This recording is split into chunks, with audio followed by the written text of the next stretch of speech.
Part of the reason why we don't we keep that window very closed is because it carries stuff that we don't want to look at, and that is too difficult to process. So we just want to, we're quite happy to react or to avoid, because it removes the responsibility of having to face what's there. To actually stop and look and say, well, why do I do that? And to give yourself time to reflect on that and to just slowly open the window up can be scary, because what's going to happen is memories of difficult stuff in that same area are going to come up. And that's what makes it scary, because the mind picks that up and says it's going to be worse. It's going to be like this and worse. So it sort of imagines worst scenario, and then it quickly wants to close that window again. So to process that, you actually need to, it helps to have somebody with you, but you need to actually slowly open it up and actually receive the emotion and hold the emotion. And you don't have to open it to a point of disaster. You open it just enough so you can just cope. You see, the emotion threatens us with overwhelmment. So if you can slow it down and just feel it a little bit, and then do work around that, and actually process that bit of emotion. Because what happens with emotions is they need to be updated with new events. And if they're not, they're working with assumptions from when they first happened. And you might have been a little guy of 5 who got a big fright.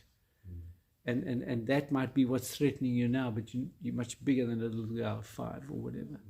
Okay? But you know, in as much as that was overwhelming then, it's still overwhelming now. And so you being overwhelmed by something that's not even real.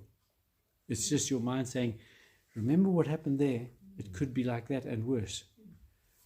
Okay?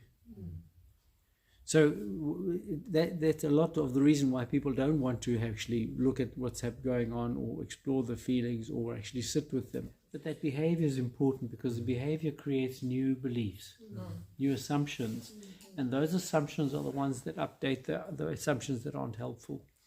Because the trauma leaves you with assumptions, oh, it's going to happen again, this is it, and here it comes, and we fear the worst. So we have to create new behavior. Creates new belief. That creates new assumptions and new beliefs. Well, you know, lots of our beliefs are actually assumptions, because we assume it's going to happen again. Well, that's an assumption. Our mind and our feelings, you know, get into cahoots, and our mind says, what if it happens again? And our feeling says, oh, if it happens, remember how it was last time. So it gives us the whole emotional bouquet that goes with it, and it's not very nice. And then we think, it's going to, you know, I'm stuck. And it's all in our mind, mind and body, because our body holds the cellular memory. That's where our emotional memory is. Our mind triggers it, saying, remember when somebody walked across the road? And PTSD is particularly hard to change, because it has such an explosive effect on your emotional system that it's actually a wound. And so it does take more work and more time. And sometimes, you know, it never fully goes away. But in the everyday patterns that we have of living, we just need to say, you know, how do I change? Is this the mindset that I want? The problem with the mind is, once it has a mindset, it's set. A point of view is a view from a point. It's not a very broad point. It's a very narrow point. So it's almost like we end up focusing on a small area, and we get stuck there. And I mean, just the 8 of us in the room would have totally different points of view around an issue. And it, you know, we'd sort of start saying, well, who's right and who's wrong? Which actually isn't the right question. The right question would be rather, how do we put all these different pieces together to get the big picture?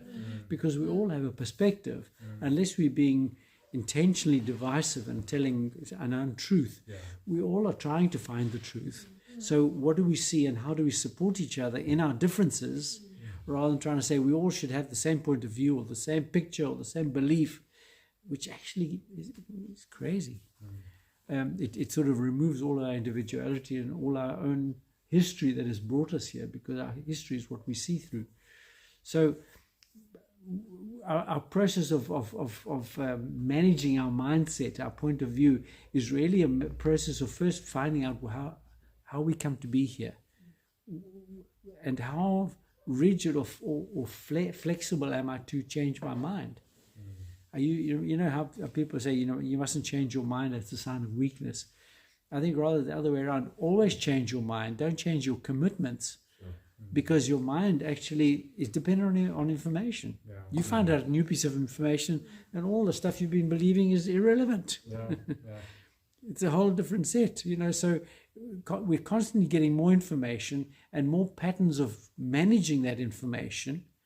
So give yourself the freedom to actually explore and find out more, but be committed to your growth, which is a far more powerful incentive than saying, well, that's what I believe and nobody's going to shake my belief. And you have an argument and you try and win the argument because you try to prove that you're right and everybody else is wrong. It is a shift, but we need to manage that shift, because if we're not managing it in the direction of growth, it's managing itself in the direction of becoming calcified and hardening, and people become more and more less able to see a different point of view, or to be flexible, or to actually entertain change.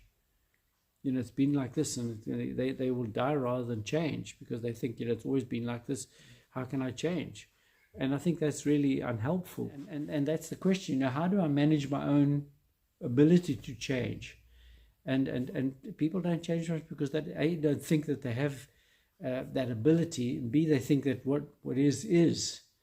And so it's almost like this is a non-negotiable. That's who I am.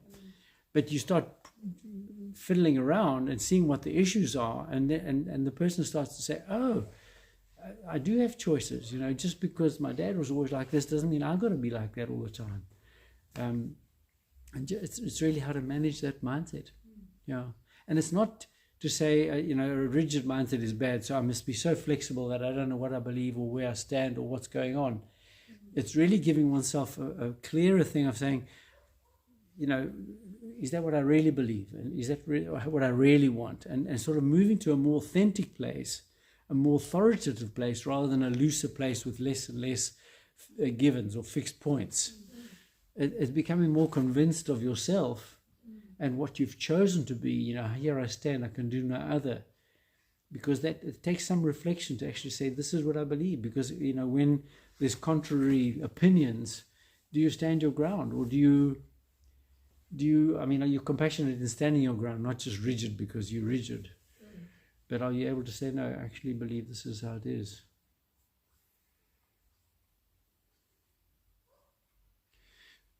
Our life is a precious thing, and as its managers, we really need to take stock of the responsibility of giving ourselves the best chance of maximizing, of really becoming who we were meant to be.